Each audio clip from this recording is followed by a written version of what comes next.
Ya, baik. Selamat pagi semuanya. Ya. Assalamualaikum warahmatullahi wabarakatuh. Pada pagi hari ini ya, di pertemuan ini kita ketemu lagi di mata kuliah termodinamika. Kemudian ini adalah pertemuan awal ya untuk kelas C offline yang sebelumnya sudah pernah dilakukan secara offline juga di kelas eh, A, B, dan kelas A dan B ya. Di dua minggu sebelumnya. Nah, ini adalah pertemuan secara offline, kemudian dikombin dengan hybrid ya, hybrid Zoom. Jadi yang untuk ada di virtual Zoom kelas A dan B ya, yang sudah hadir di virtual Zoom bisa mengaktifkan kameranya untuk apa dokumentasi kehadiran ya di pagi hari ini untuk mata kuliah termodinamika.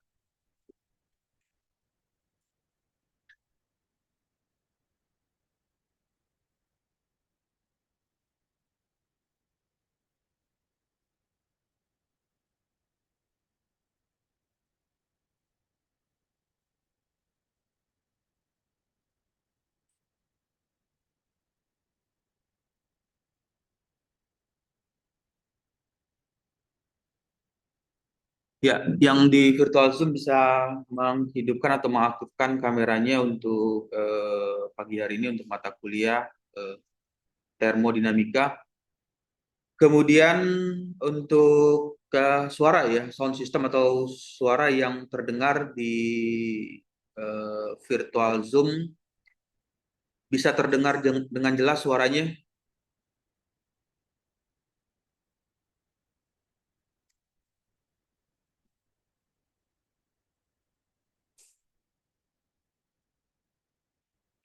Untuk suara di virtual Zoom bisa terdengar dengan jelas. Bisa Pak, bisa. Bisa, Pak. Gimana suaranya bisa jelas?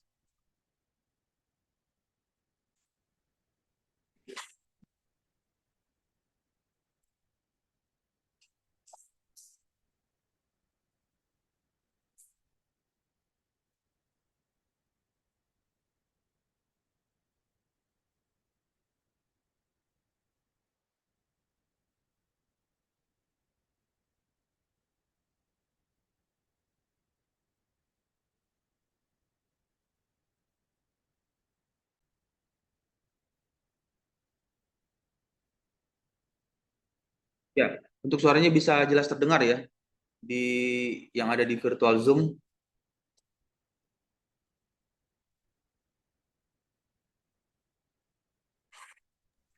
Bisa Pak. Ya, oke. Jadi kita lanjut lagi ya karena tadi ada sedikit apa kendala di jaringan. Ya, nah ini adalah pertemuan kontinu ya atau kelanjutan di pertemuan minggu sebelumnya ya di minggu hari Rabu dan hari Senin sebelumnya. Jadi di bagian ini merupakan kelanjutan untuk mata kuliah termodinamika. Ada beberapa hal yang sudah dibahas ya di pertemuan sebelumnya, eh, pengaruh nilai heat atau panas yang diberikan ke dalam sistem bisa memberikan perubahan terhadap nilai tekanan dan volume. Nah, lalu apa di bagian selanjutnya, di bagian ini kita akan banyak mendiskusikan atau membahas mengenai eh, ada namanya specific heat ya atau panas spesifik. Jadi panas spesifik ini eh, bisa memberikan eh, pengaruh ya atau terhadap kerja yang diberikan.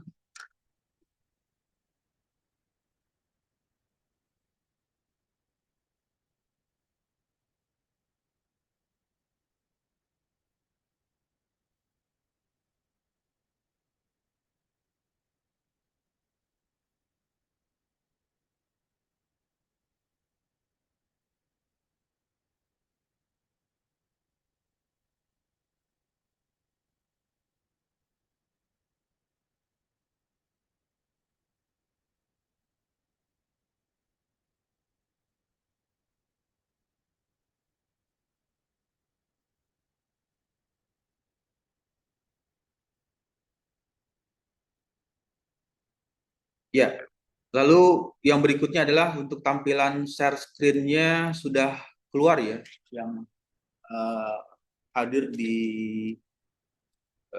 virtual Zoom. Untuk share screen Coba yang bisa terlihat ya.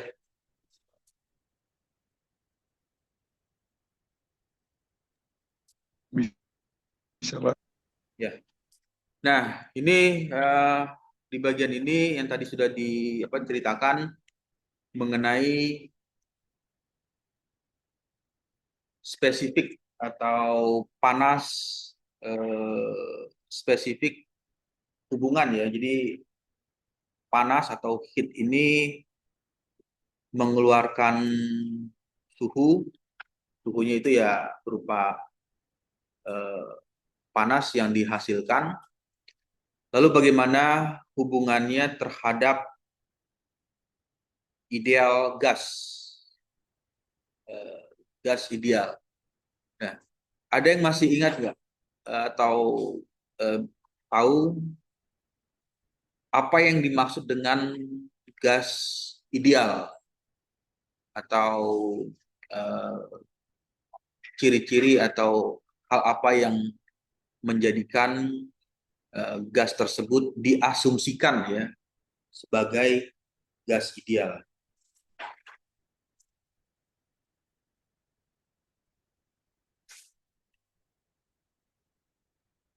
Nah, salah satunya kalau nanti coba dilihat lagi di pertemuan eh, minggu yang lalu ya, gas ideal itu mengasumsikan bahwa gasnya ideal.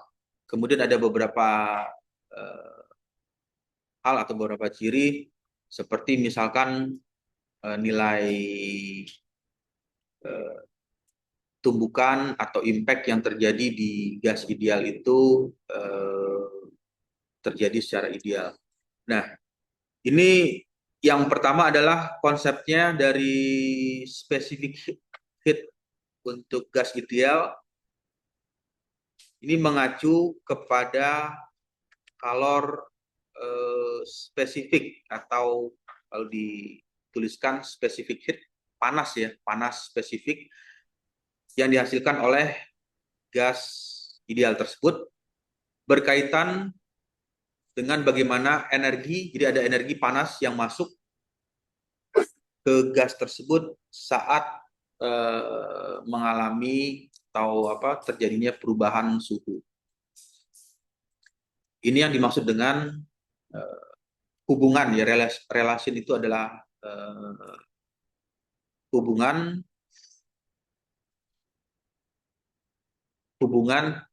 yang terjadi terhadap gas ideal karena adanya panas yang diberikan. Lalu yang kedua adalah gas ideal ada dua jenis. Secara teori gas ideal ini ada dua jenis. Yang pertama untuk kalor spesifik. Jadi kalor spesifik yang paling penting adalah kapasitas satu ya. Yang satu ini yang di minggu sebelumnya ada namanya CV. CV itu kapasitas kalor pada volume tetap. Jadi kalau misalnya ada eh, simbol notasinya V itu berarti menceritakan eh, kondisi dengan asumsi bahwa nilai volumenya adalah tetap atau konstan. Yang dimaksud di sini untuk volume tetap atau konstan jumlah energi yang diperlukan untuk bisa ya. Jadi artinya ketika nilai CV kapasitas kalor pada volume tetap, jumlah energi yang diperlukan untuk menaikkan suhu. Jadi hanya untuk menaikkan suhu definisinya untuk menaikkan suhu 1 mol dengan asumsi gasnya itu adalah gas ideal dengan kenaikan nilainya 1 derajat Kelvin. Jadi satuan yang dipergunakan itu satuannya satuan internasionalnya menggunakan derajat Kelvin. Dengan asumsi bahwa volumenya tetap. Karena volume konstan tidak ada kerja yang dilakukan oleh gas tersebut. Jadi bisa dibayangkan volumenya misalnya 10 ya nilainya. Nah, karena volumenya konstan, selama proses yang terjadi tidak mengalami pembesaran volume yang awalnya 10 jadi 20 atau 10 kurang menjadi 5 ya, itu tidak terjadi karena volumenya konstan sehingga tidak ada kerja eksternal, tidak ada kerja ya yang eksternal yang dilakukan oleh gas. Energi yang ditambahkan hanya jadi energi yang masuk ya, energi panas heat ini yang masuk hanya untuk menaikkan energi internal gas, yaitu menaikkan temperaturnya, menaikkan suhu ya. Jadi suhunya naik aja. Suhunya naik tapi volumenya tidak mengalami pengembangan atau volumenya tidak mengecil. Jadi volumenya tetap. Jadi suhunya naik, di sistem itu naik. Lalu yang kedua adalah kalau ketemu nilai ada kodenya C, terus P ya, P kecil ya umumnya dituliskan. Ini merupakan kapasitas kalor pada tekanan tetap. Kalau tadi volume, kalau yang di bagian ini adalah tekanannya yang tetap. Apa yang terjadi untuk tekanan tetap di specific heat at constant pressure? Yang pertama adalah jumlah energi. Yang dimaksud dengan jumlah energi ini adalah berapa besar energi yang diberikan. Energinya itu adalah energi ini ya, energi panas. Jumlah energi yang diperlukan untuk bisa menaikkan 1 mol gas ideal. Ini asumsinya adalah gasnya gas ideal. Nanti buka lagi teori di minggu-minggu sebelumnya. Seperti apa sih karakteristik gas ideal itu? Suhu 1 mol gas ideal sebesar 1 derajat Kelvin. Dengan asumsi tidak mengalami perubahan tekanan. Jadi tekanannya tidak mengalami perubahan. Jadi ketika 1 mol gas suhunya, kemudian di bagian selanjutnya tekanan tetap konstan ya, tetap karena tekanan konstan, gas melakukan kerja saat volumenya bertambah akibat pemanasan. Nah, di sini ada perbedaan ya. Karena tekanannya tidak mengalami perubahan, konstan, gas melakukan kerja saat volumenya bertambah akibat pemanasan. Jadi pada saat nilai kondisinya CP ini terjadi mengalami pembesaran volume. Volumenya yang awalnya 10 bisa saja menjadi 20. Tapi tekanannya nggak berubah. Tekanannya konstan ya. Tekanannya konstan. Sehingga energi yang diberikan, energi di sini diartikan sebagai energi panas yang dimasukkan ke dalam sistem yang diperlukan lebih besar dibandingkan nilai CV tersebut. Ini merupakan kondisi gas ideal. Ada 2 jenis kapasitas kalor spesifik yang terjadi untuk gas ideal tersebut. Ya, oke, sampai sini ada mau masuk dulu atau ada yang mau ditanyakan di virtual Zoom atau yang ada di offline? Kenapa? Gimana? Untuk kondisi pertama, volumenya konstan. Nah, volumenya konstan ini kan, ya coba baca lagi dari sini ya. Kapasitas kalor pada volume tetap. Jadi volumenya itu tidak mengalami perubahan. Jadi kalau misalnya volumenya 10, ya 10 aja. 10. Nah, jumlah energi yang diperlukan, energi ini diartikan sebagai energi panas yang dimasukkan ke sistem. Kemudian untuk menaikkan 1 mol gas ideal, naiknya cuma satu aja. Ada perubahan misalnya dari 20 Kelvin jadi 21, atau misalkan dari 1 Kelvin jadi 2. Pokoknya naiknya definisinya 1 derajat Kelvin. Dengan asumsi volumenya tetap. Karena volumenya tetap atau konstan, tidak mengalami perubahan, tidak ada kerja eksternal yang dilakukan oleh gas. Nah, energi yang ditambahkan hanya akan meningkatkan energi internal gas, yaitu meningkatkan suhu. Tadi pertanyaannya apa? Apakah tekanannya naik atau turun atau tetap gitu ya? Nah, untuk bagian ini bisa dibayangkan gimana kalau misalnya volumenya tetap. Volume tetap itu 10 ke 10 lagi. Kira-kira kalau secara ininya membayangkan gimana? Ada tekanan nggak? Berarti dia tidak melihatnya itu tidak ada tekanan yang terjadi ya. Nah, tapi di bagian ini ada lagi kondisinya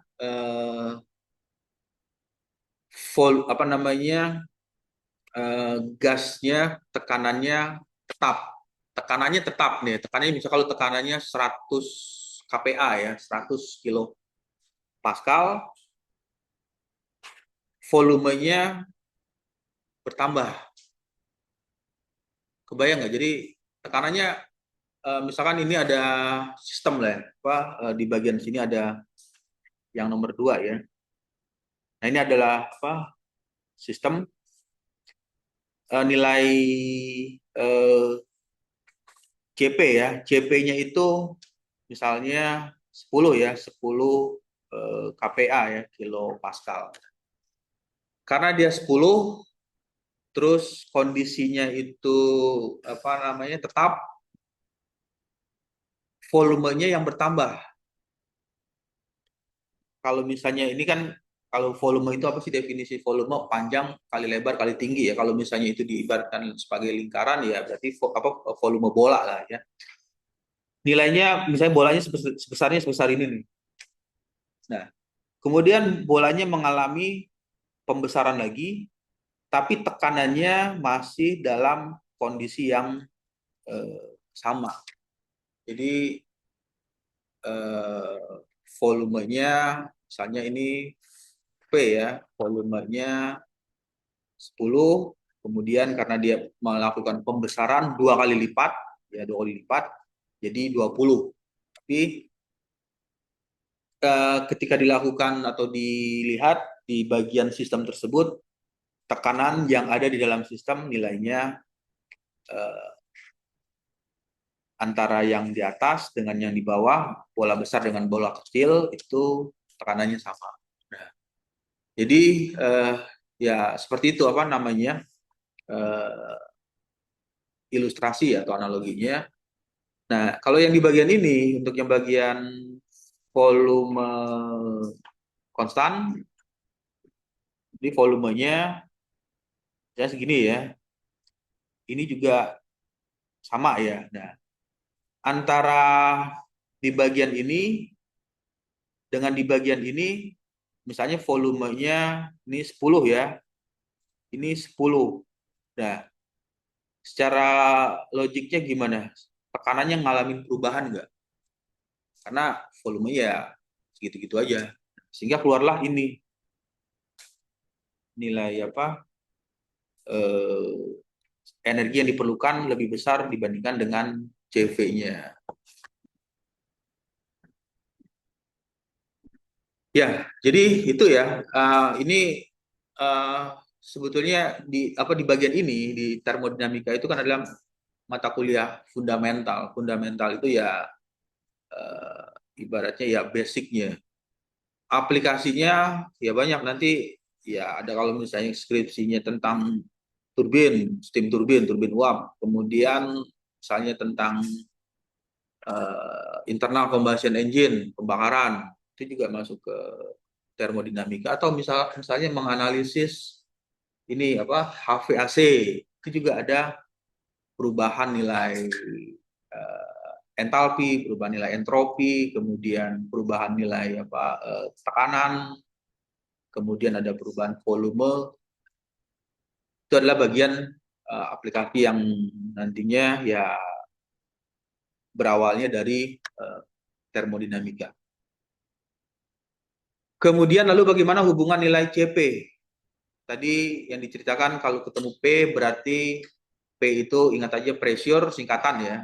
P itu pressure berarti kalau pressure ini adalah tekanan, tekanan kalau bahasa Indonesia-nya P-nya ini adalah volume. Nah, antara pressure dan volume ini ada relationship atau hubungan. Yang pertama di bagian ini antara hubungannya itu kalau dituliskan hubungan antara kedua kapasitas kalor ini bisa dituliskan sederhananya seperti ini. Karena tadi yang keluar di rumus tadi kan apa bukan rumus ya, maksudnya yang ini CV. Nah, ini ada hubungannya CP sama dengan ini dituliskan sebagai arti sama dengan CP sama dengan CV. Ini tekanan, kemudian ini adalah volume ditambah dengan nilai R. R itu konstanta gas ideal ya, secara universalnya itu nilainya 8,314 Joule per Kelvin ya. Itu hubungannya seperti itu. Jadi bisa diartikan gimana kalau memahami persamaan ini? Nilai CP bisa diartikan lebih besar dari CV gitu ya. Karena untuk bisa sama dengan ini, apa bisa CP sama dengan CV berarti CV-nya itu harus ditambah dulu dengan gas ideal.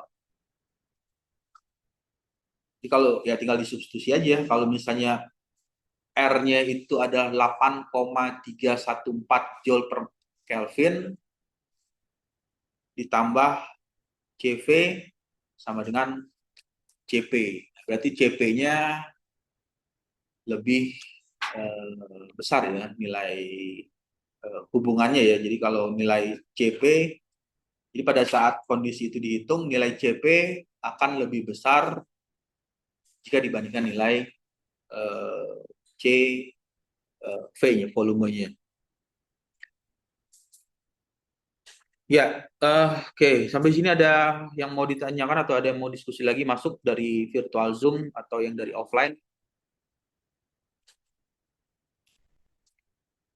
Oke, kalau tidak ada, saya akan masuk lagi ke slide selanjutnya ya. Untuk slide selanjutnya, yang pertama adalah nilai rasio. Apa yang dimaksud dengan rasio? Rasio itu perbandingan ya.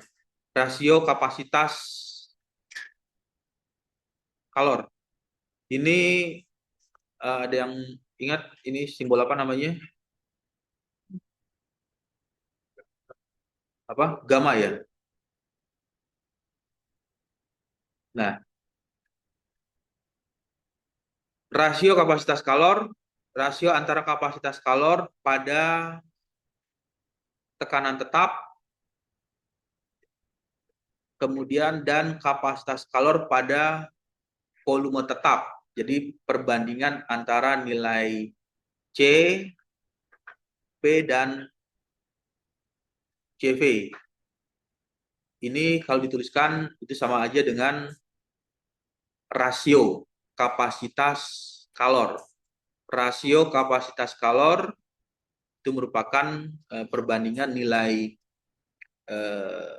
kapasitas kalor pada tekanan tetap berbanding dengan kapasitas kalor pada volumenya yang tetap ya.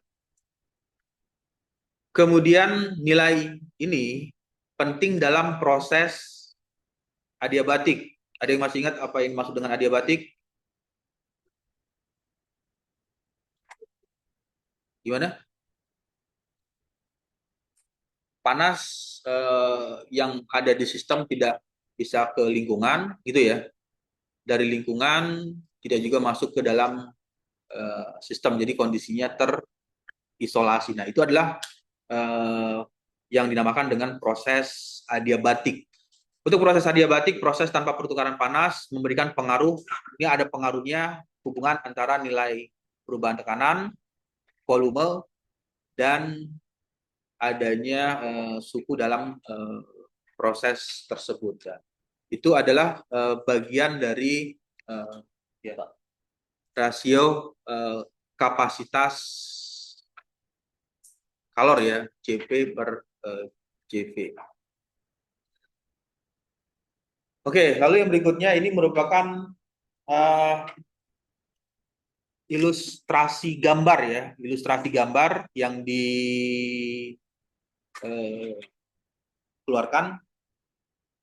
Di bagian sini, ini apa yang bisa dipahami dari gambar ini? Yang sisi kiri ya, ini adalah kasih nama, misalnya ini adalah bagian kiri, sisi kiri ya, dan ini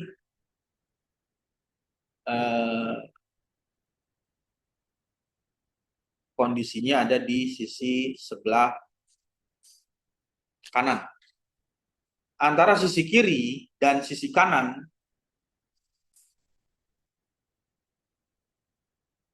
ada perbedaan nggak?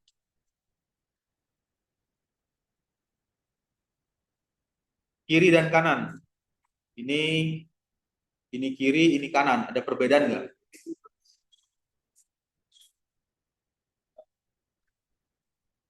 Kondisinya yang kiri isokorik, yang ini isobarik. Nah, kemudian di bagian ini,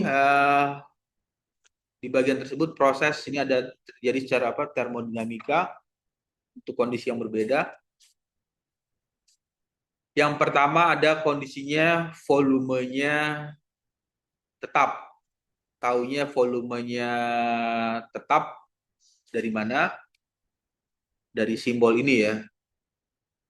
V. V itu ya ingat aja volume tetap, dan di bagian ini simbolnya P. P itu adalah tekanannya tetap.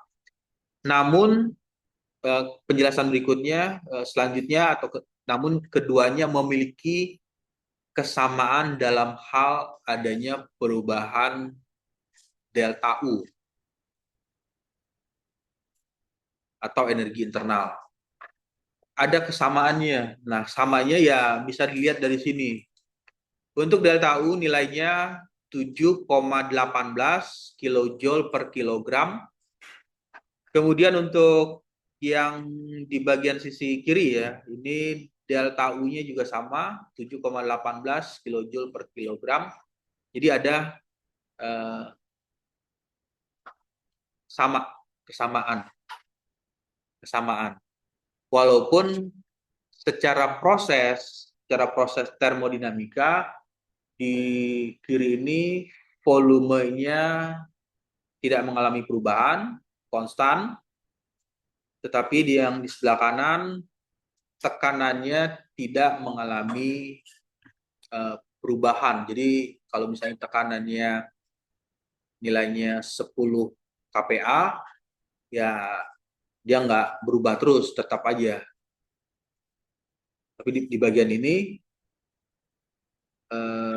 volumenya tidak mengalami perubahan. Jadi kalau volumenya nilainya 10, ya itu 10 terus nilai konstan.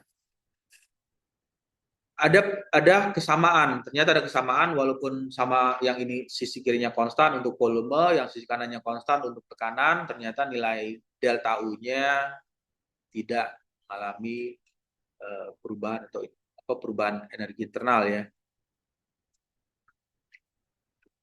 Ya, lalu yang berikutnya kasus pertama ya. Kiri volume tetap, V-nya volume konstan.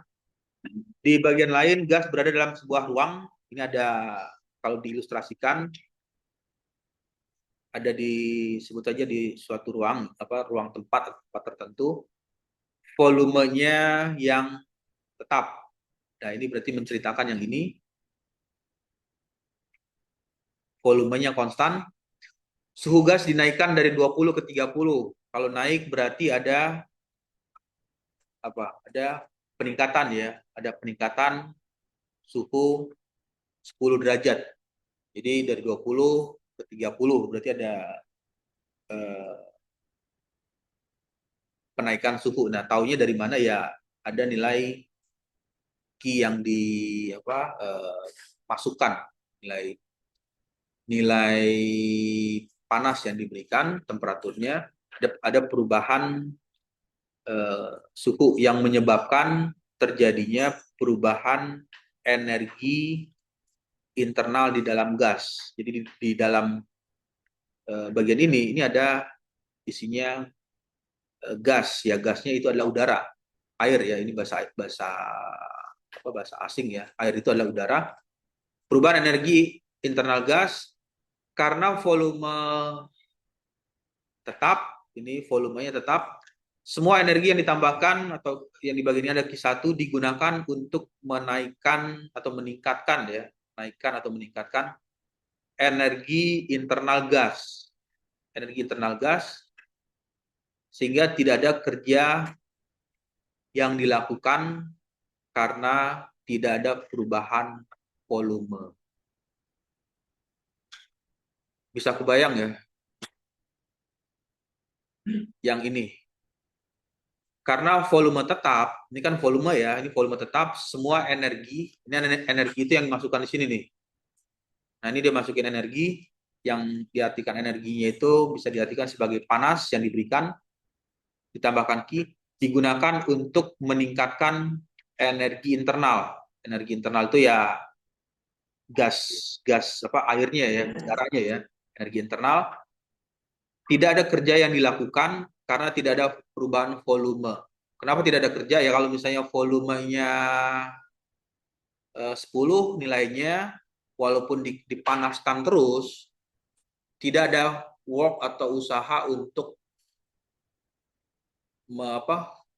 melebarkan volumenya. Jadi kalau volumenya ini diartikan misalkan ya, ini kalau diilustrasikan ya, ininya tingginya 10, ya dipanaskan dari 20 ke 30 ya, tingginya volumenya 10 terus. Nah, karena sehingga volumenya 10 terus, jadi tidak ada kerja yang diberikan ke atas, mendorong ke atas atau mendorong ke samping kanan atau samping kiri atau ke bawah. Nah, tidak ada kerja, jadi tidak ada perubahan volume.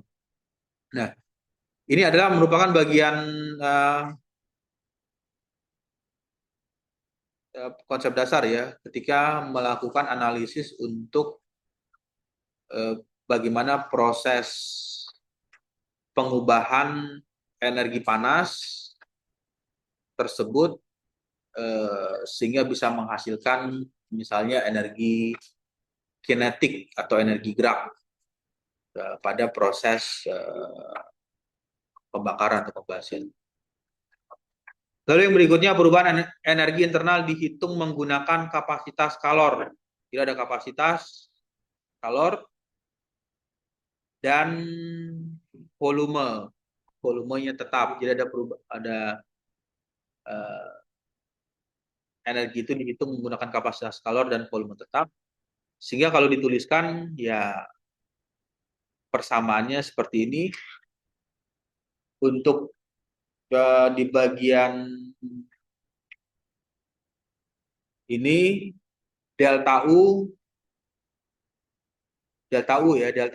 sama dengan C P dikali dengan delta T. Nah, delta T ini adalah perubahan suhunya. Perubahan suhunya dari berapa? Dari 30 ke 20 ya, atau 20 ke 30 itu artinya ada perubahan suhu yang terjadi. Kemudian energi yang dihasilkan ini tidak mengalami perubahan ya. Nilainya adalah 7,18. Jadi ini nilainya 7,18 dan datanya dari sini kilojoule per kilogram. Lalu yang kedua, nah ini cerita yang posisi yang sebelah kanan ya. Untuk posisi yang sebelah kanan ini, di bagian ini adalah ada panas yang diberikan nilai Q2 ya. Ini ada panas nih, panas yang masuk. Tekanannya konstan. Ini tekanannya konstan, tidak mengalami perubahan. Jadi bisa dibayangkan kalau tekanannya misalnya ya 10 nilainya 10 kPa, 10 kilopascal ya. Energi panas yang diberikan temperaturnya itu yang awalnya 20 terjadinya peningkatan jadi 30, 10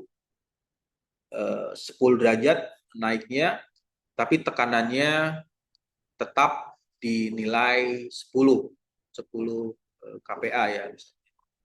Nah, lalu yang selanjutnya di bagian berikutnya adalah di sini gas berada dalam misalkan ini diilustrasikan ini merupakan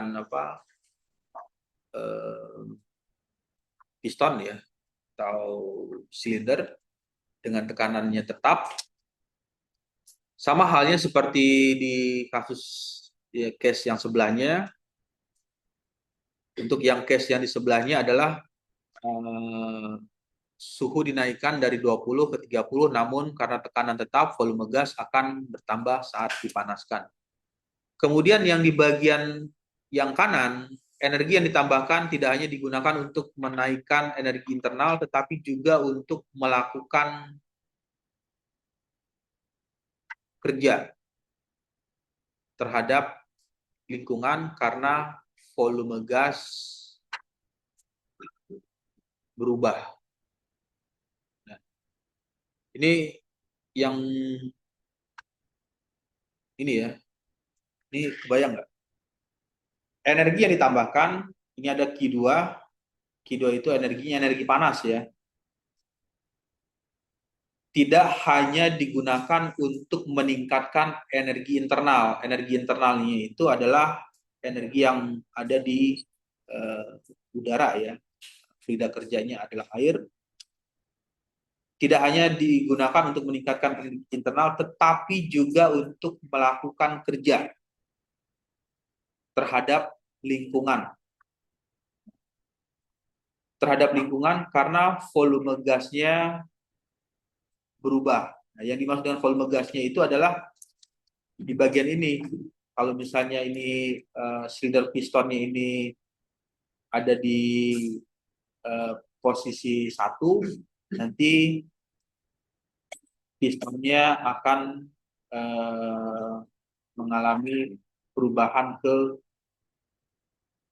posisi 2.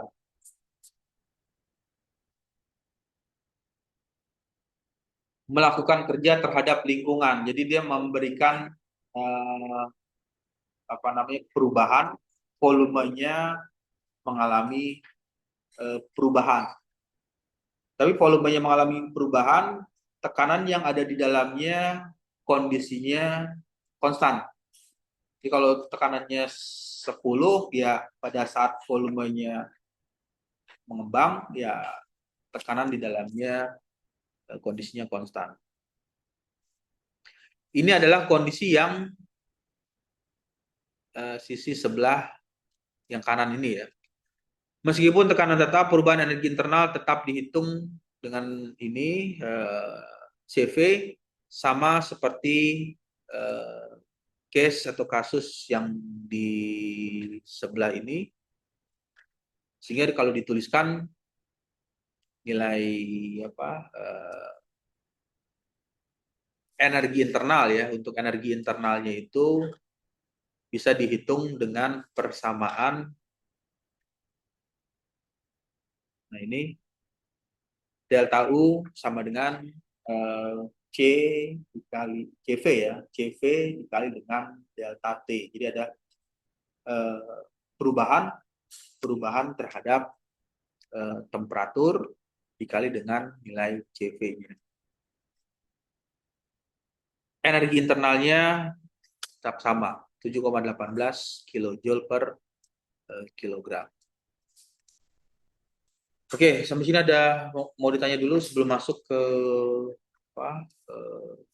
slide berikutnya. Yang di virtual Zoom, yang online ya, yang virtual Zoom, suaranya jelas stabil terdengar ya.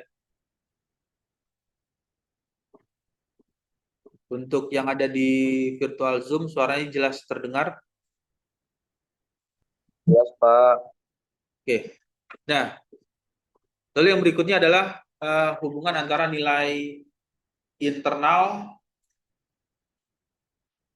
energi, kemudian ada namanya entalpi, lalu ada lagi specific heat of solid and liquid. Jadi apa yang dimaksud dengan energi dalam, kemudian entalpi, lalu panas spesifik untuk fase solid, fase padat ya. Solid itu adalah padat dan liquid itu adalah fase cair. Yang pertama adalah energi internal atau yang biasa disimbolkan dengan notasinya ada U ya. Jadi kalau buka di buku ada simbol U ya, itu umumnya menjelaskan tentang energi internal pada fase padat dan cair. Energi internal pada zat padat dan cair merupakan atau bagian yang terdiri dari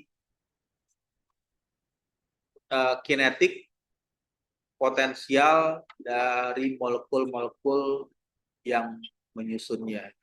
Ini merupakan energi internal. Jadi kalau dibayangkan tadi itu adalah energi fluidanya adalah udara ya, udara atau air. Energi internal itu adalah energi yang dimiliki secara internal dari fluida kerja tersebut. Ada energi kinetik, kemudian potensial yang terjadi atau ditimbulkan karena adanya gerakan molekul-molekul yang menyusunnya. Ini merupakan energi internal. Nah, sama halnya seperti yang tadi, kalau tadi udara ya, air ya. Nah, kalau misalnya airnya itu komposisi, kalau udara ada yang ingat komposisi udara berapa persen oksigen, berapa persen nitrogen? 28%. Terus sisanya nitrogen ya, dan 1% lagi gas gas unsur yang lain. Itu adalah energi internal yang terjadi yang dimiliki ya di bagian itu, dan potensial dari molekul-molekul yang menyusunnya. Kemudian untuk yang zat padat, lalu bagaimana yang zat padat ini? Untuk zat padat, molekul-molekul yang bergetar di sekitar posisi keseimbangan, sementara dalam zat cair, molekul dapat bergerak relatif bebas, namun tetap berinteraksi erat satu sama lain. Di bagian ini bisa dibayangkan kalau misalnya zatnya itu fasenya padat. Padat itu artinya ya solid. Solid ya. Kalau mesin apa logonya solid ya. Solidarity Forever itu padat. Jadi ya kalau misalnya filosofi itu dipakai kan ketika ada energi yang masuk atau ada apa hal yang dari luar ya sulit untuk dipisah-pisah. Jadi sulit untuk apa terurai. Nah, di bagian ini dalam zat padat molekul-molekul hanya bergetar aja. Jadi ada vibrasi antara molekul satu, molekul dua, tapi dia tidak terpisah, tidak kepencar. Beda halnya dengan kalau misalnya tadi cairan. Nah, ini apa terjadinya pergerakan, bergerak relatif bebas. Atau kalau misalnya fase gas ya itu lebih bebas lagi. Oke, lalu yang berikutnya dalam zat padat, lalu yang selanjutnya kinetik. Energi kinetik berkaitan dengan gerakan molekul vibrasi ya, molekul gerakan molekul-molekul atau vibrasi dalam padatan. Translasi itu apa? Hah? Pindah tempat. Kalau rotasi mutar, terus vibrasi bergetar. Jadi bayangin aja kondisinya seperti itu. Yang satu ada muter-muter, berputar, yang satu apa? Bertranslasi, kemudian yang satunya lagi ada vibrasi ya, putar. Oke, lalu yang berikutnya energi potensial atau yang biasa disingkat dengan EP ya. Energi potensial terkait dengan interaksi antar molekul. Jadi interaksi antar molekulnya itu kalau molekulnya saling apa bergetar atau ada apa vibrasi, getaran terkait dengan interaksi antar molekul yang cenderung lebih signifikan dalam zat padat dan cair dibandingkan dengan gas.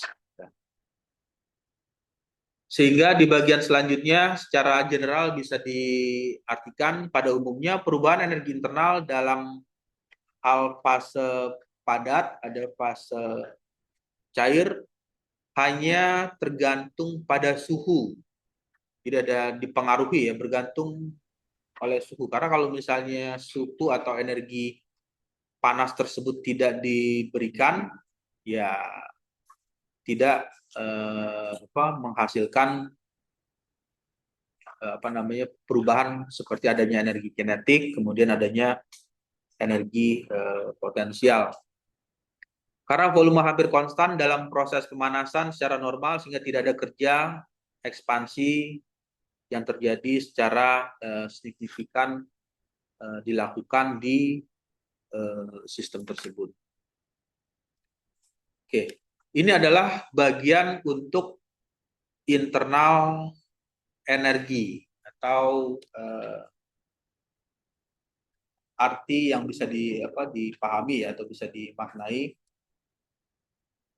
energi internal atau internal energi yang ada di dalam sistem. Kemudian masuk yang berikutnya adalah entalpi.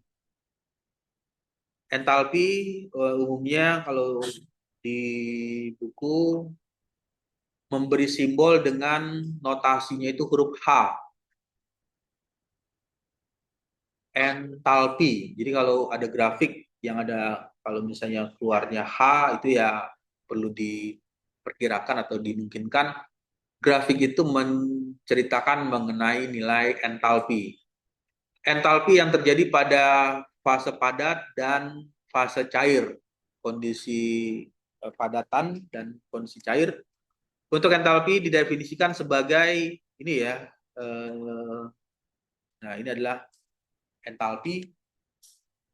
H sama dengan U ditambah dengan apa ini P ya, V. Jadi kalau dituliskan P-nya itu merupakan nilai tekanan. Nah, ini adalah nilai tekanan. Kemudian V ini adalah nilai volumenya. Karena zat padat dan cair, di sini ada kelanjutan ya. Padat dan cair hampir tidak dapat dimampatkan atau incompressible. Bisa membayangkan nggak seperti apa incompressible?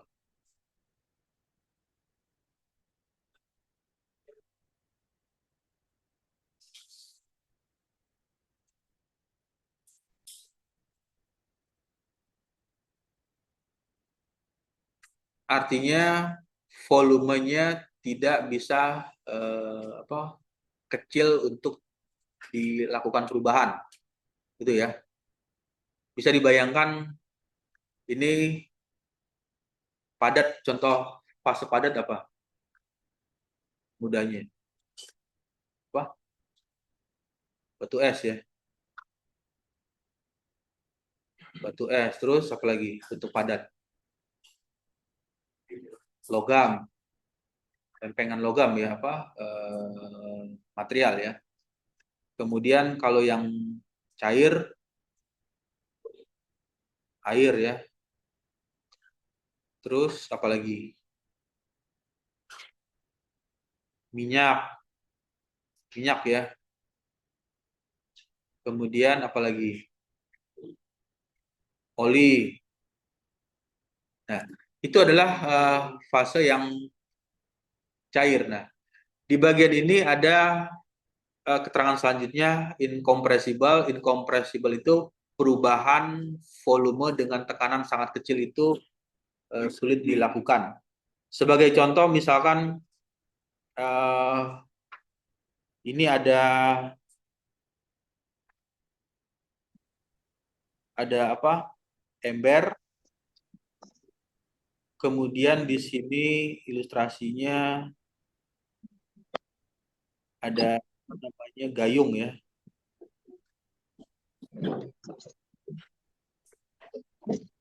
Nah, untuk di bagian ini, untuk di bagian sini ini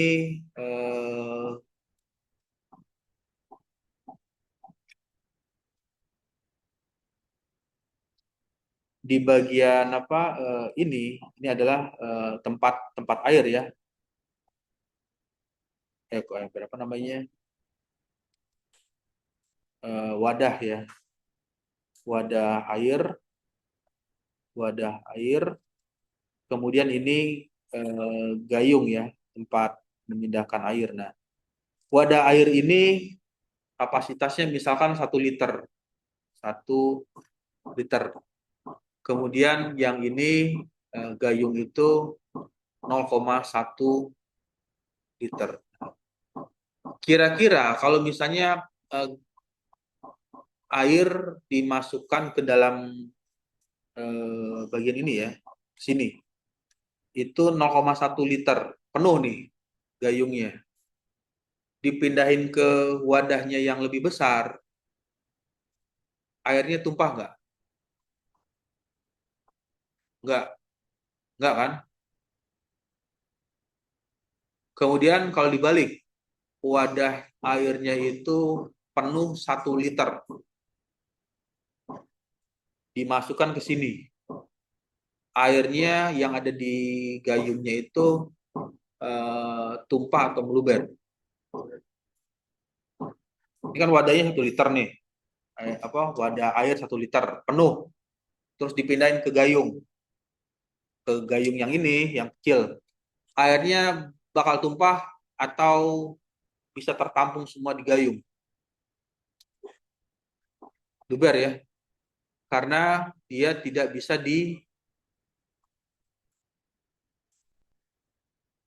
kompresi, dimampatkan. Nah, sama halnya seperti ini ya. Ini ruangan berapa nih? Kira-kira ada yang tahu? Panjangnya berapa, lebarnya berapa? Misalkan udara yang ada di ruangan ini dihisap semua, disedot ya, dihisap, lalu dimasukkan ke dalam pompa kompresor yang pompanya itu ya hanya sebesar ini. Kira-kira masuk nggak udara yang ada di ruangan ini sebanyak ini ya, bisa masuk nggak ke dalam pompa? Masuk ya. Kenapa dia bisa masuk sedangkan kalau air enggak?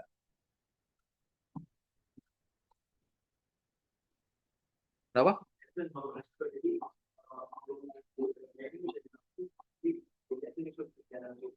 Oke. Karena air uncompressible ya, tidak bisa dimampatkan. Itu adalah hal yang terjadi pada saat adanya proses kompresi.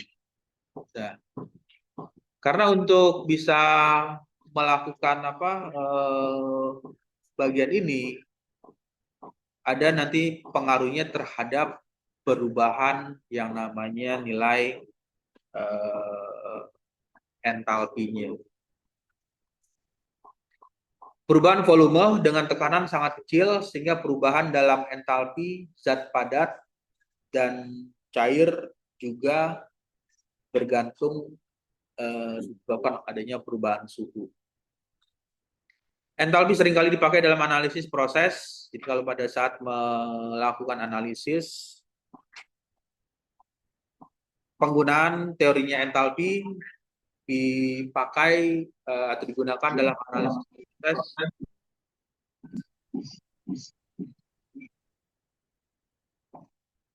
yang melibatkan zat cair seperti pemanasan air atau pendinginan zat cair dalam sistem yang terjadi secara termodinamika ya, di mana volume tetap hampir konstan sehingga perubahan entalpi hampir seluruhnya bisa diartikan setara dengan perubahan energi internal.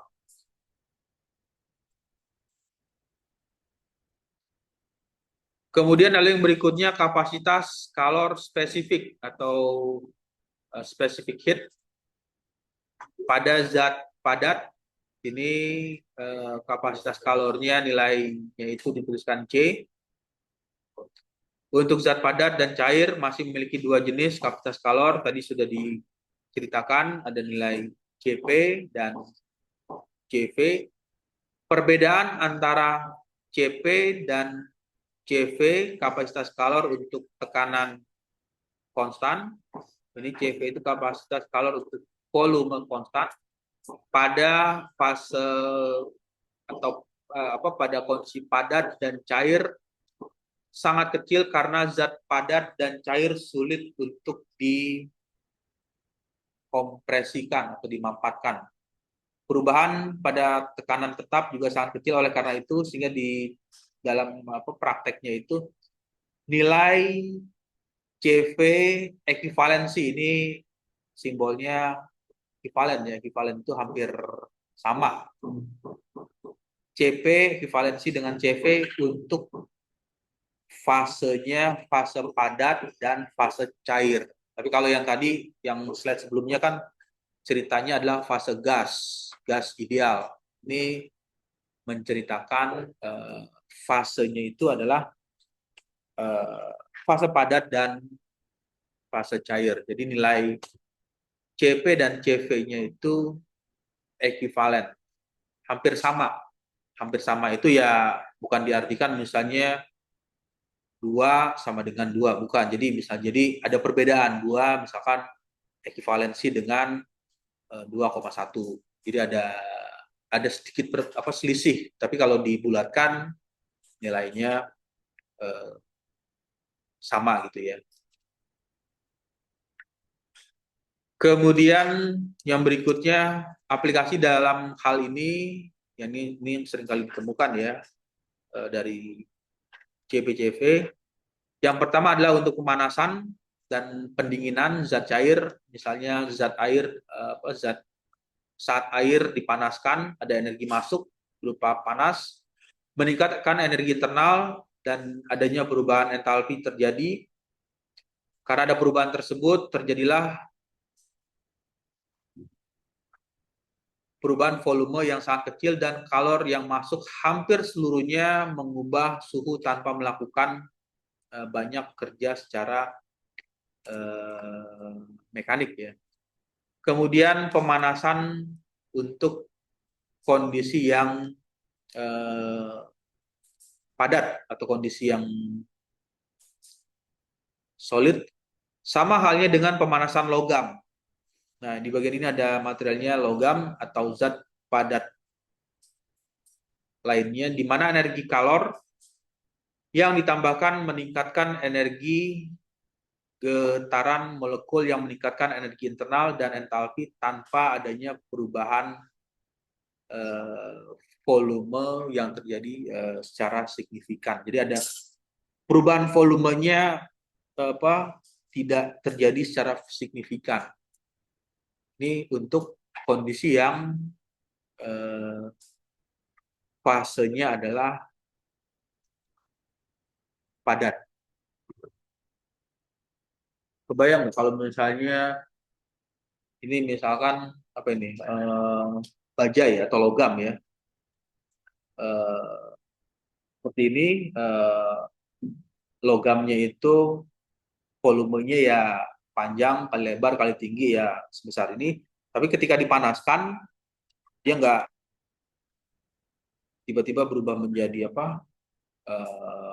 yang awalnya besarnya sebesar ini jadi 2 kali lipat lebar seperti ini. Nah, itu yang dimaksud dengan entalpi tanpa perubahan volumenya. Jadi volumenya tidak mengalami perubahan secara signifikan ya. Oke, lalu yang berikutnya adalah, nah ini kira-kira ini gambar ini. Ini merupakan gambar ada liquid ya, ada di atasnya itu ada cair, di bawahnya ini ada padat. Cair, bawahnya ada padat. V, T-nya konstan, ini V, S-nya yang konstan. Ini merupakan contoh zat yang tidak dapat dimanfaatkan. Jadi liquid itu tidak bisa dimanfaatkan, incompressible. Begitu juga ini sama, solid ya, padat itu juga tidak bisa dimanfaatkan, kompresi. Zat cair dan padat incompressible atau hal yang sangat sulit ya untuk diubah volumenya. Bahkan jika diberi tekanan tinggi, ini berbeda dengan gas yang mudah untuk dilakukan kompresi. Kemudian yang berikutnya adalah ketika bicara tentang zat padat dan cair, sering menganggap bahwa volume spesifik atau yang biasa diartikan volume persatuan massa, itu V-nya, simbolnya V, tetap konstan. Volume spesifik ini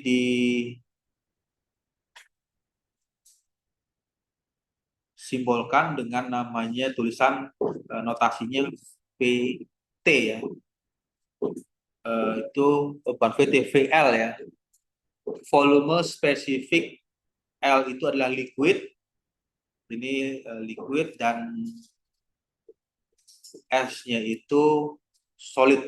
Jadi volumenya liquid dan solid itu tidak mengalami perubahan karena kondisinya incompressible ya.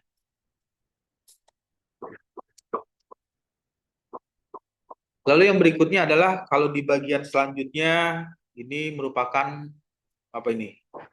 Iron. Iron itu apa? Besi ya.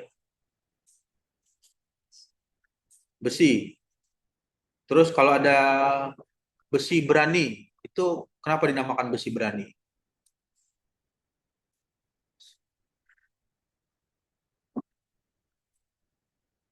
Pernah dengar besi berani?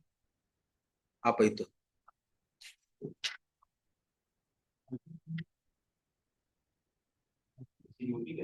Hah?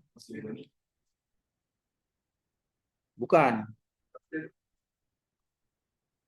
Ya, jadi kalau pernah dengar nama besi ditambahin berani ya, ini nama lain dari magnet. Magnet itu eh, logam yang bisa menarik atau bisa menarik logam lain. Besi ketemu besi, jadi dinamakan berani karena dia berani menarik atau berani tertarik. Jadi ya dinamakan seperti itu. Oke. Di bagian berikutnya, zat ini di kapasitas kalor zat padat tidak dapat dimanfaatkan karena iron. Kemudian zat padat dan cair seperti besi, gambar ini volume dan bentuknya tidak banyak mengalami perubahan. Jadi kalau bentuknya ini bentuknya apa? Kalau kayak gini. Kan ada gambar kalau volume itu ada bentuk segi empat, segitiga, atau ada bentuknya kubus, balok, trapesium, oval, apalagi.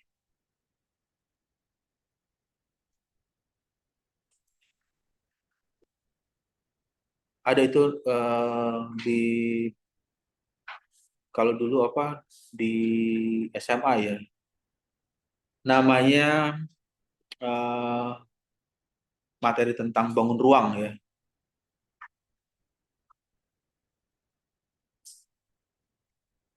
Apa coba nanti coba dicek. Nah, itu adalah bagian yang bentuknya tidak eh, teratur atau tidak sinkron ya. Yang ini dengan ini kan lancipnya beda. Terus yang di sini sama yang di sini berbeda, yang ini juga berbeda. Nah, karena ada perbedaan itu menyebabkan kondisinya tidak teratur. Nah, ketika dipanaskan atau misalnya ada nilai kalor ya, nilai kalor yang masuk, ya ini ketika dipanaskan ya atau nilai kalor tersebut maka tidak mengalami perubahan yang menyebabkan secara signifikan ya, misalkan bentuknya dari seperti ini ketika dipanaskan dia berubah sendiri jadi lingkaran penuh gitu, atau berubah menjadi kotak atau berubah jadi segitiga, kan tidak seperti itu. Untuk zat padat dan cair seperti ini ada besi, pada gambar volume dan bentuknya tidak banyak berubah meskipun diberikan adanya tekanan atau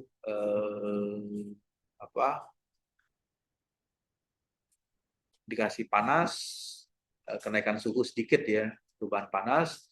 Zat-zat ini dianggap tidak dapat dikompresi atau dimampatkan. Kemudian karena kapasitas kalor dan volumenya tetap, CV dan kapasitas kalor pada tekanan tetap CP menjadi sangat dekat satu sama lain dan sering kali dianggap ekivalen atau sama karena tidak ada perubahan volume yang terjadi secara signifikan dalam kedua kondisi tersebut. Kondisinya adalah kondisi padat dan kondisi cair. Oke, sampai sini ada yang mau didiskusikan atau ada yang mau ditanya dari virtual Zoom ya. Untuk yang virtual Zoom suaranya stabil ya, bisa jelas terdengar. Bisa, Pak. Oke. Kemudian kalau tidak ada yang berikutnya ada namanya internal energy change.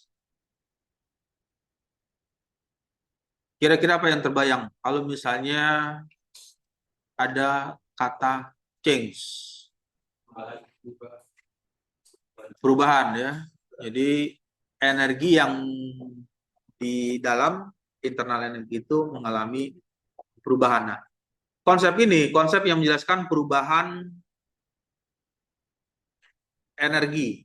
Jadi energi perubahan internal di sistem sebagai akibat dari adanya interaksi termal atau panas dan kerja yang dilakukan sistem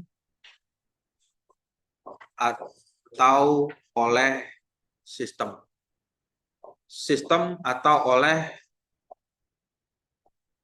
sistem. Kemudian energi internal merupakan energi total. Jadi kalau tadi cerita tentang energi internal, ada energi kinetik, ada energi potensial, itu merupakan energi total yang merupakan penjumlahan ya dari kinetik dan potensial yang tersimpan di dalam sistem tersebut, termasuk energi kinetik dan potensialnya yang sudah ada di dalam sistem.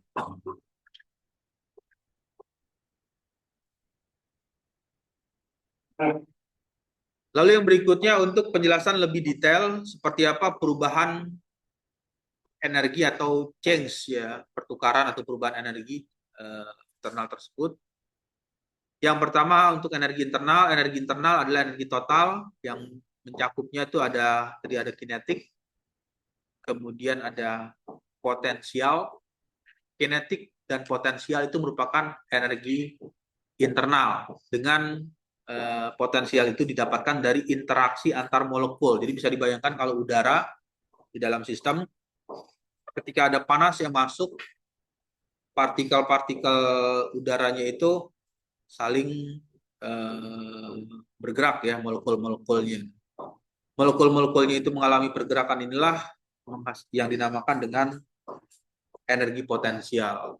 Jadi kalau udara itu tergantung lihat komposisinya.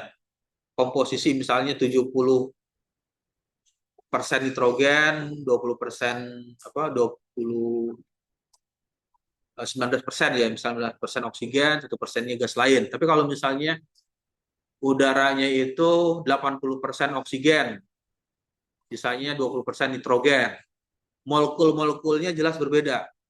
Nah, karena perbedaannya ya energi potensialnya juga yang dihasilkan juga akan berbeda. Jadi itu lihat lagi komposisi udaranya. Komposisi udaranya seperti apa sehingga dia bisa menghasilkan potensial energi yang diakibatkan dari adanya interaksi antar molekul. Kemudian untuk gas ideal, energi internal sepenuhnya tergantung pada suhu. Karena energi potensial antar molekul dianggap tidak signifikan, sedangkan zat padat dan cair, energi potensialnya memainkan atau memberikan peran yang lebih besar perannya. Lalu yang kedua, perubahan. Nah, ini yang tadi dimaksud dengan nilai change-nya ya, atau perubahan energi internal. Nah, untuk perubahan energi internal yang terjadi ketika sistem, ini bisa dibayangkan ya, ini ada, katakanlah misalnya ini sistem ya, sistemnya ya bentuknya seperti ini, diilustrasikan bentuknya ya seperti ini. Nah, sistem ini menyerap atau melepaskan energi. Jadi dia menyerap panas atau mengeluarkan panas, mengeluarkan nilai Q, atau menghasilkan kerja. Nah, kerjanya itu ya ketika dia menyerap energi, terus menghasilkan kerja, memberikan kalau tadi piston dia memberikan gaya dorong ke atas. Kalau misalnya ini adalah permukaan dari pistonnya, ya dia akan memberikan gaya dorong ke atas. Nah, gaya tekan atau gaya dorong ke atas itu adalah nilai kerja yang diberikan sistem terhadap lingkungannya, terhadap lingkungan ya. Kalau dia terhubung ke penghubung yang lain atau connecting root-nya terhubung ya, itu berarti dia memberikan kerja. Kemudian ini kembali lagi ke teori pertama atau hukum pertama. Yang intinya apa kalau teori pertama itu hukum kekekalan energi ya. Energi tidak dapat diciptakan, dimusnahkan, tetapi dikonversikan, dirubah. Ini konversinya itu artinya dari Q dirubah menjadi W, atau dari panas dirubah menjadi nilai kerja. Jadi menghasilkan nilai kerja. Ini kayak pengubahan atau pengkonversian energi. Jadi kalau konsentrasi nanti skripsinya banyak membahas tentang analisis termodinamika, yaitu bidangnya KE, konversi energi. Di mesin itu kan ada 4 konsentrasi. Untuk KE, konversi energi, itu ya dengan saya sendiri karena konsentrasinya di situ, di energi, pengubahan energi. Kemudian ada yang menceritakan tentang konstruksi. Konstruksi itu kekuatan materialnya. Nah, ini kalau misalnya dia melakukan kerja, ini materialnya apa? Materialnya misalkan iron atau steel, atau misalnya alloy ya, campuran. Itu apakah dari kerja yang dihasilkan material tersebut masih kuat atau mengalami failure, kegagalan. Nah, itu kalau misalnya scope-nya membahasnya tentang itu, berarti masuk ke konstruksinya, kekuatan materialnya. Kemudian tadi kalau misalnya konsentrasinya kan KE ya. Lalu kedua konstruksi, ketiga MF ya, atau singkat manufaktur. Manufaktur itu sama saja membuat. Nah, membuatnya itu ceritanya bagaimana membuat sistemnya, membuat sistem kalau tadi ini menceritakan piston, bagaimana membuat piston tersebut bekerja di dalam sistem, ya itu adalah manufakturnya, membuatnya. Gimana ngebuatnya? Membuat pistonnya seperti apa, desainnya, bentuknya, dan lain sebagainya. Yang dari material belum jadi menjadi material jadi, atau material setengah jadi, atau menjadi material yang sudah jadi, itu masuk ke manufakturnya. Kemudian ada konsentrasi lagi menceritakan tentang materialnya. Nah, ini materialnya apa yang mau digunakan? Mau pakai besi, mau pakai steel, mau pakai alloy. Jadi cerita tentang material tersebut. Nah, antara nilai konsentrasi ini, KE, konstruksi, MF, manufaktur, dan material itu saling beririsan, saling berhubungan. Kalau konversi melihatnya ya kerjanya, berapa kerja yang dihasilkan, berapa energi yang dikeluarkan, berapa panas yang dibutuhkan, berapa eh, tekanan yang dihasilkan. Itu adalah konversinya. Kemudian konstruksinya, kuat nggak materialnya? Apa sekali pakai langsung bengkok, atau sekali baru mau dipakai sudah langsung apa failure atau gagal ya, langsung patah, fatik, itu konstruksinya. MF ngebuatnya gimana? Menciptakannya, mengcreate-nya gimana ya. Jadi itu yang masuk ke sana, prosesnya. Prosesnya seperti apa? Terus materialnya, bahannya apa? Apakah menggunakan besi murni, baja murni, atau baja dicampur iron, atau apa alloy? Nah, itu adalah materialnya. Nah, keempat ini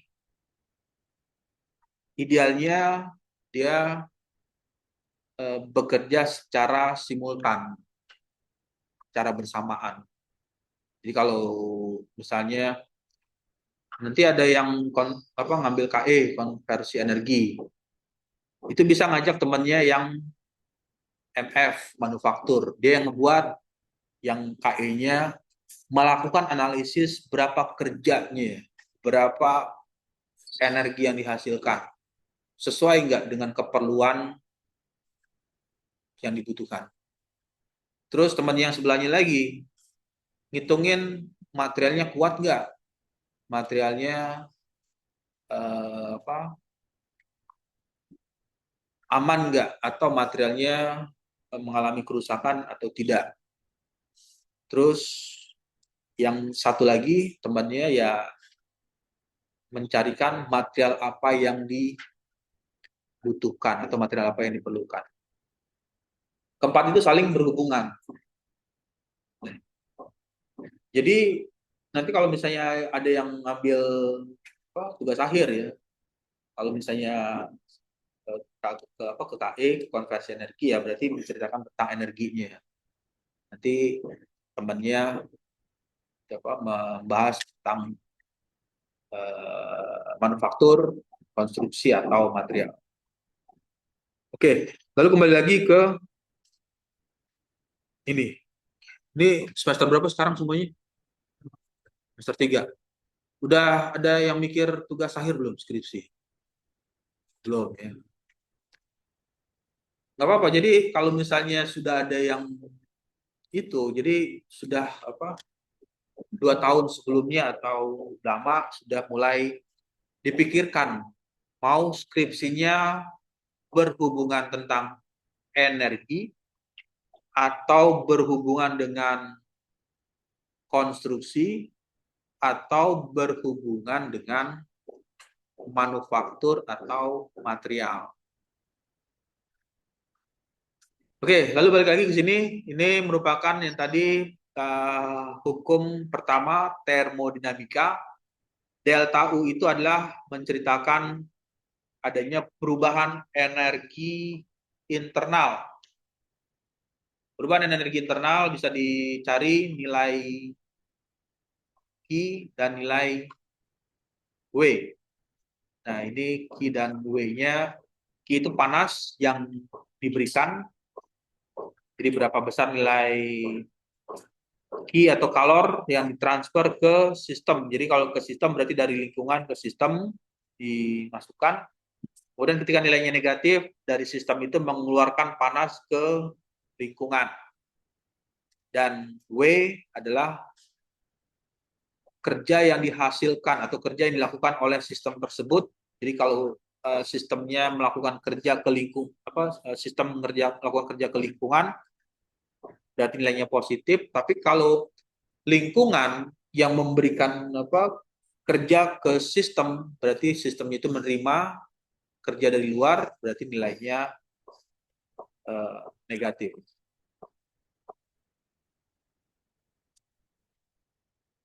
Oke, lalu yang berikutnya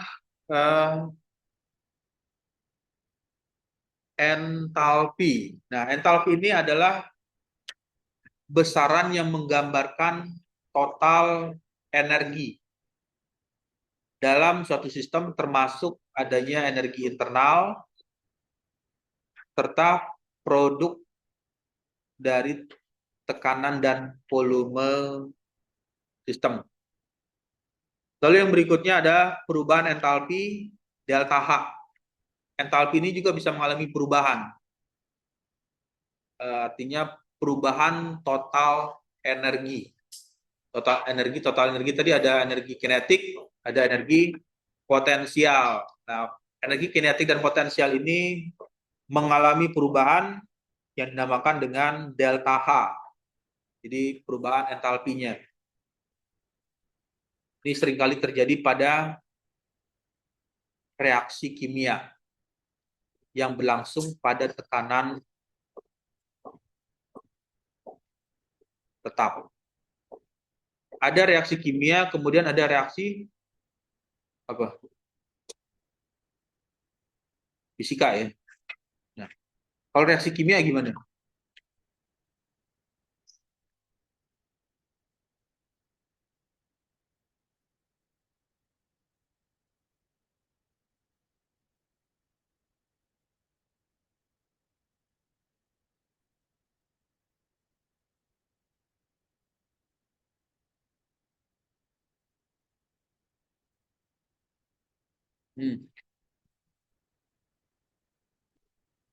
Kemudian kalau fisika, fisika itu artinya apa? Fisik ya, perubahan secara fisik. Contoh mudahnya apa kalau fisika? Reaksi fisika.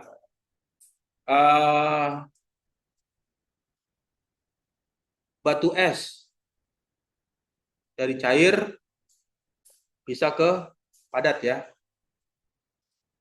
Kemudian ketika panasnya diberikan dari padat tersebut ya, dari es batu berubah lagi ke cair. Nah, artinya dia bisa mengalami perubahan secara bolak-balik dari cair ke padat, dari padat ke cair. Nah, untuk kimia itu umumnya terjadi reaksinya satu arah, one way.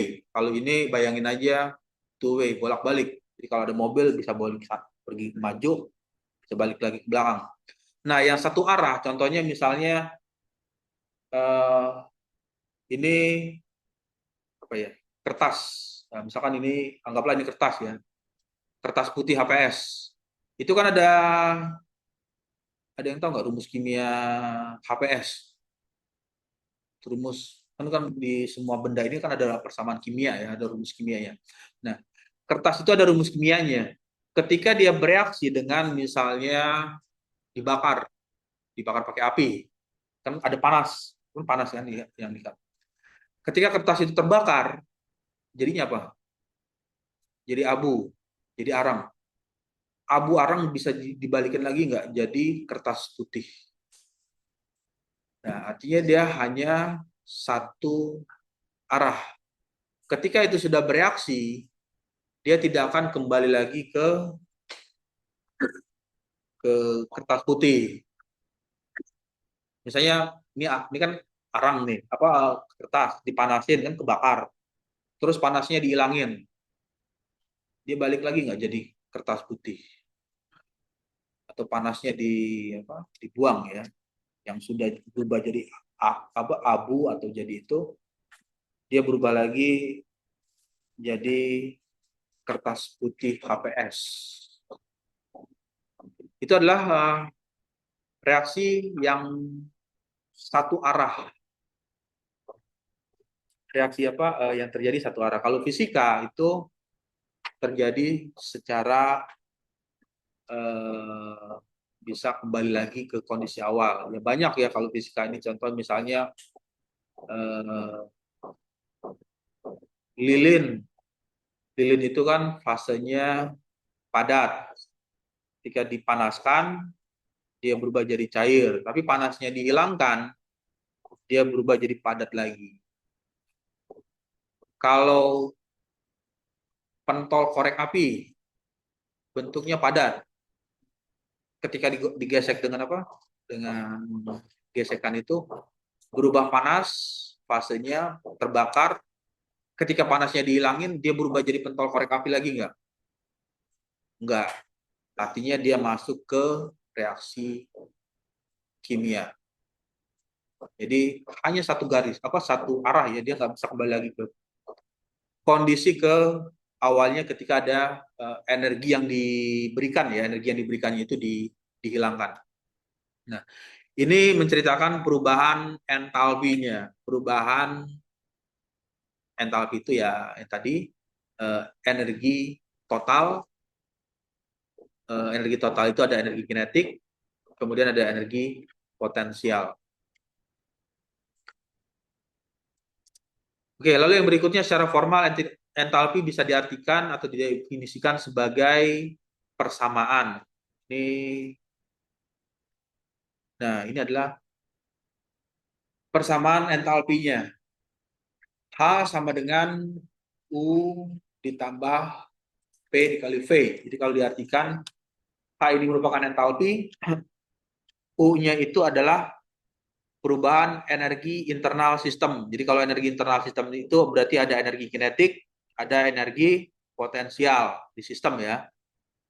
Kemudian ada tekanan di dalam sistem, berapa nilainya?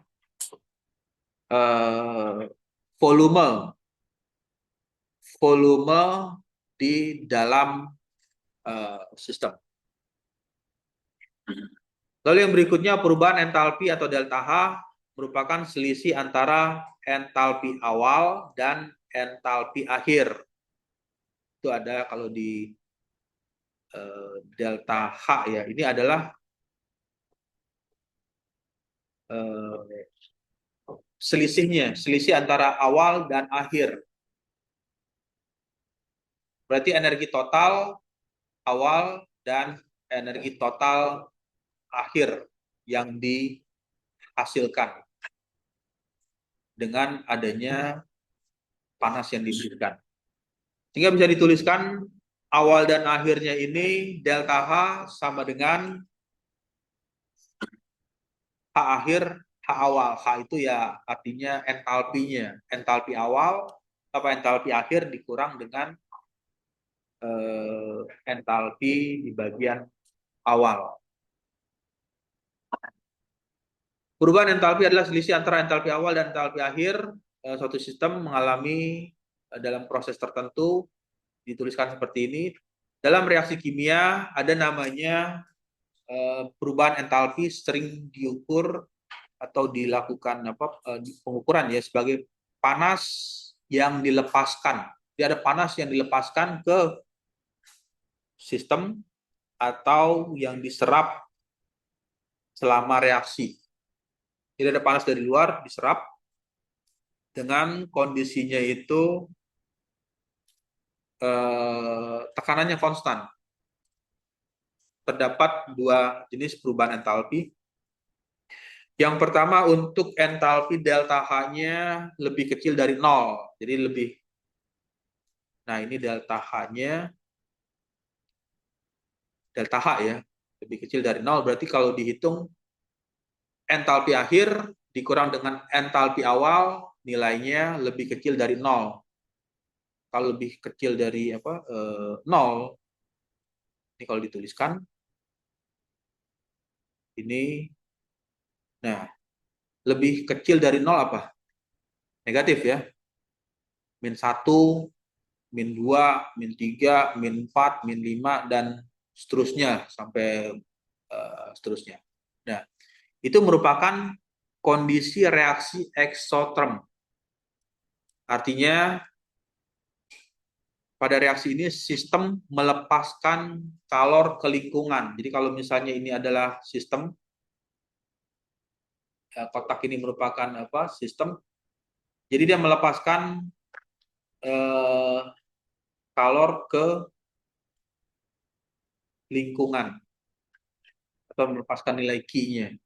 Dia buang ke lingkungan. Menyebabkan penurunan entalpi sistem. Contohnya artinya apa? Pembakaran. Di mana energi dalam bentuk kalor dilepaskan. Jadi kalau ngidupin apa? R2 atau roda 2 sepeda motor ya, R2 atau R4. Nah, itu kan misalnya ngidupin motor atau kendaraan roda 2, roda 4 dibuang ke lingkungan. Jadi sistemnya itu adalah motornya, dia berarti melepaskan panas ke lingkungan. Makanya kalau di ruangan tertutup itu kan tempat parkir sering ada tulisan dilarang menghidupkan mesin kendaraan bermotor ya. Kalau di mall atau di tempat itu kan karena dia mengeluarkan panas ke lingkungan. Panas ke lingkungan menyebabkan penurunan entalpi di sistem. Jadi entalpi di sistemnya itu turun entalpinya.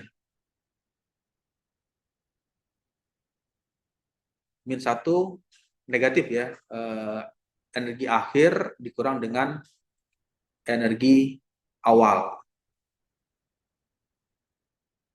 Bisa kebayang nggak? Dia menurunkan nilai entalpinya. Kemudian kalau misalkan nilai delta H, ini delta H lebih besar dari 0. Kalau lebih besar dari 0 berarti nilainya 1, 2, 3, dan seterusnya ya, lebih besar dari 0. Ini merupakan namanya reaksi endotherm atau delta H lebih besar dari 0. Pada reaksi ini sistem menyerap kalor. Sistem menghisap atau menyerap ya, mengambil panas dari lingkungan yang tujuannya nanti meningkatkan entalpi sistem. Tujuannya untuk meningkatkan delta H-nya. Contoh klasik adalah proses fotosintesis. Di fotosintesis itu ya ada cahaya matahari, panas ya, panas matahari itu diserap oleh tubuh menjadi energi kimia. Nah, kenapa yang menjadi penjelasan kenapa baiknya setiap hari itu berjemur di depan panas matahari pagi-pagi jam 8, jam 9. Itu supaya bisa menaikkan energi internalnya. Makanya kalau misalnya manusia itu kan idealnya kan melakukan olahraga ya. Olahraga di ruang terbuka, ada cahaya matahari supaya energi internalnya masuk. Energi dari luar ya. Terjadinya dari lingkungannya itu adalah cahaya mataharinya dari lingkungan diserap masuk sehingga meningkatkan entalpinya. Nah, entalpi itu adalah energi dalam. Energi dalam yang ada di dalam tubuh manusia. Jadi kalau misalnya yang rajin olahraga dengan jarang olahraga kan ada perbedaan dari secara kekuatan fisik yang mungkin kalau yang sering olahraga fisiknya lebih kuat karena energi internalnya meningkat, entalpi dalam tubuhnya mengalami peningkatan. Itu bisa dijelaskan secara termodinamikanya. Jadi ada kalor yang diserap dari lingkungan, nilainya delta H-nya lebih besar dari 0. Oke, sampai sini ada pertanyaan atau ada yang mau ditanyakan? Ya. Kalau tidak ada perubahan entalpi, ini dituliskan hubungan dengan kalor dan tekanan konstan untuk proses yang berlangsung pada tekanan konstan. Ini entalpi sama dengan kalor yang ditukar antara sistem dan lingkungan, sehingga bisa dituliskan delta H sama dengan Q. Q-nya simbolnya Q kecil ya, Qp, di mana Qp-nya itu adalah panas atau kalor. Kalor itu sama aja dengan panas pada asumsinya itu tekanannya konstan. Kemudian perubahan entalpi standar untuk delta H 0. Ini adalah perubahan entalpi yang terjadi di bawah kondisi standar.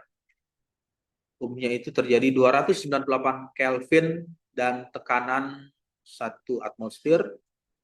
Perubahan entalpi pembentukan delta HF atau perubahan entalpi ketika adanya 1 mol senyawa terbentuk dari unsur-unsur dalam keadaan standar. Secara keseluruhan, konsep perubahan entalpi sangat penting dalam hal memahami adanya perubahan atau sifat energi dari berbagai reaksi kimia. Nah, dalam kondisi aktualnya yang terjadi di alam semesta ini semuanya terjadi secara reaksi kimia dan reaksi fisika ya, serta peran energi dalam hal transformasi tersebut. Oke, sampai sini ada diskusi atau yang mau ditanyakan?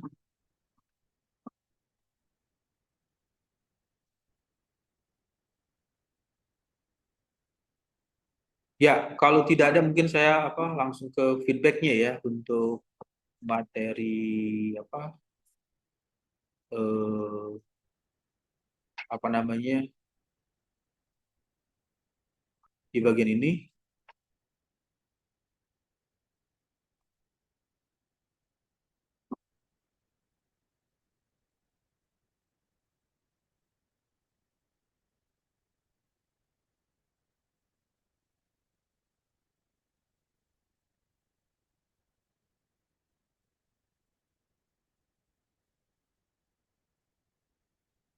Nah, yang selanjutnya adalah untuk perkuliahan di pagi ini.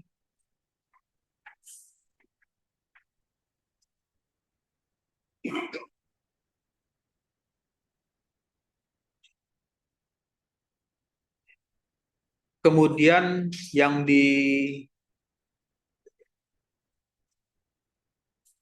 virtual ya, di virtual Zoom. Untuk share screen-nya sudah keluar yang ada di virtual Sudah, Zoom. Pak. Oke. Nah, yang pertama adalah tadi sudah diceritakan mengenai spesifik ya, spesifik heat atau kalor spesifik pada kondisinya dengan asumsi gas ideal. Apa yang dimaksud dengan spesifik heat? Lalu yang berikutnya, bagaimana hubungan atau relasi atau hubungan antara kapasitas kalor spesifik dengan energi termal pada gas ideal. Lalu yang berikutnya, nah ini mulai masuk ke teori yang tadi CP.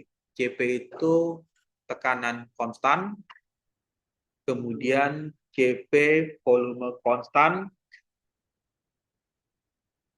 ada gas, berarti fasenya fase gas ya, fase gas mempunyai massa 2 kg, terjadi kenaikan suhu 50 derajat. Jadi naik suhunya 50 derajat. Jadi kalau misalnya suhu awalnya itu 40, jadi dia naik menjadi 90. Yang menjadi pertanyaan, berapa energi yang dibutuhkan pada tekanan konstan energinya. Jadi menceritakan tentang nilai energi. Kemudian gas ideal dengan massa 3 kg dipanaskan pada volume konstan dari suhu 300 K Kelvin menjadi 450 Kelvin. Jadi 300 menjadi 450. Kapasitas kalor spesifik pada volume konstan 0,72. Berapa energi yang diperlukan untuk memanaskan gas tersebut? Gas ideal dipanaskan dengan kapasitas kalor CV-nya 0,72, ininya masanya 1,5. Berapa kenaikan suhu? Berarti yang ditanya adalah nilai T. Nilai T kenaikan suhu yang terjadi apabila energi yang dihabiskan untuk menaikkan suhu tersebut 180 kJ. Kemudian yang berikutnya, gas ideal memiliki kapasitas kalor dengan tekanan konstan CP 29,1 Joule per mol Kelvin, dan di bagian selanjutnya volumenya konstan 20,8 Joule per mol Kelvin. Yang ditanya ini nilai konstanta gas ideal untuk gas tersebut. Jika sebuah gas ideal memiliki kapasitas kalor CV 18,7, gas idealnya 8,314 Joule, berapa kapasitas kalor pada tekanan konstan? Ini jadi pertanyaannya. Gas ideal memiliki kapasitas kalor pada tekanan konstan 25 Joule per mol Kelvin, konstanta universalnya 8,314 Joule mol Kelvin, berapa kapasitas kalor pada volume konstan? Lalu yang selanjutnya ada gas dengan energi internal. Nilai energi internal simbolnya tadi sudah diceritakan, U 500 Joule, tekanan 100 kPa ya, 100 kilopascal, volumenya 0,002 meter kubik pangkat 3. Yang menjadi pertanyaan, berapa nilai entalpinya? Entalpi sistem tersebut. Lalu yang selanjutnya, gas ideal mengalami perubahan dari keadaan awal dengan energi internal 300 ya, bukan 800, 300 Joule, tekanan 80 kPa, volume 0,004 meter kubik, menjadi keadaan akhir dengan energi internalnya 450. Jadi dari 300 Joule ke 450, berarti di ini terjadi perubahan entalpi. Jadi sudah diceritakan ada perubahan entalpi. Tekanan 90 kPa dan volume 0,05 meter kubik. Hitung berapa besar perubahan entalpi yang terjadi di dalam sistem tersebut.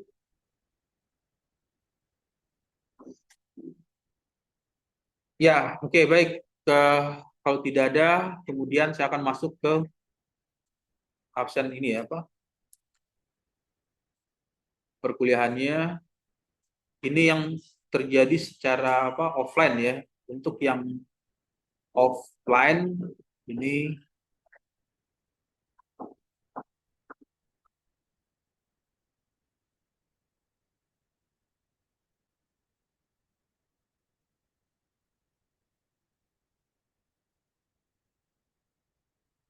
kelasnya kelas C ya, termodinamika ya, Vin.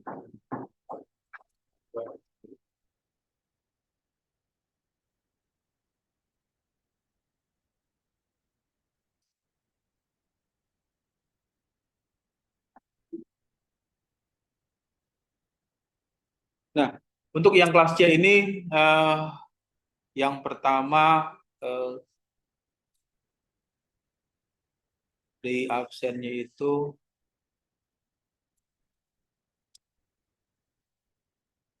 yang pertama siapa? Ilham Fahreza, ada nggak?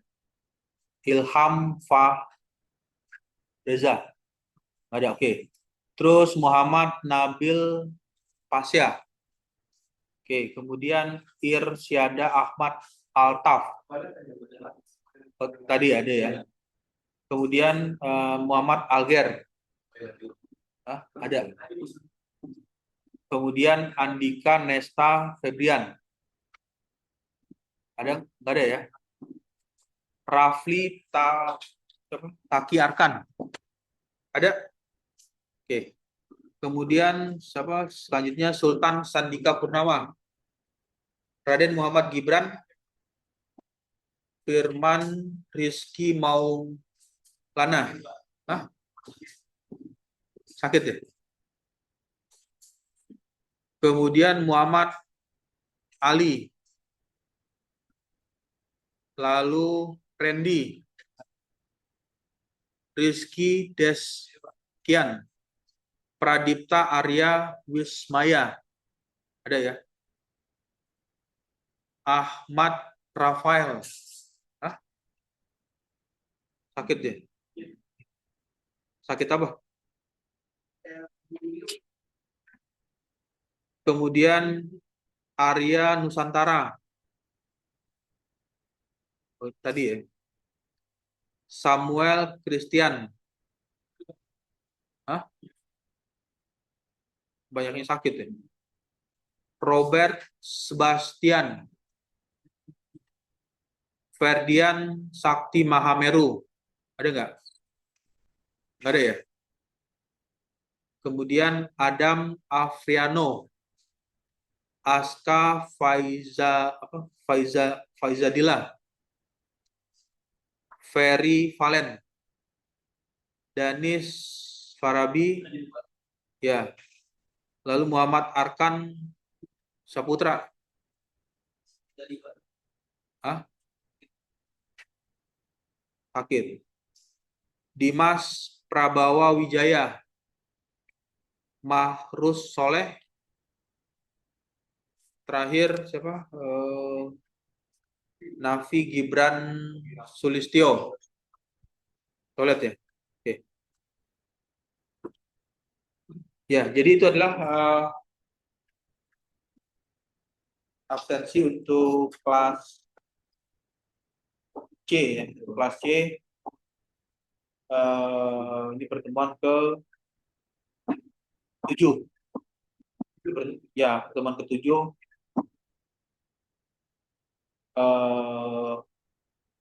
4 sakit, 3 alfa.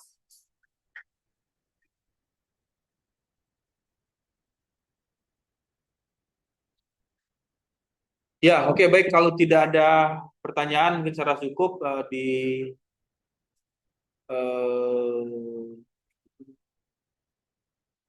pagi hari ini untuk mata kuliah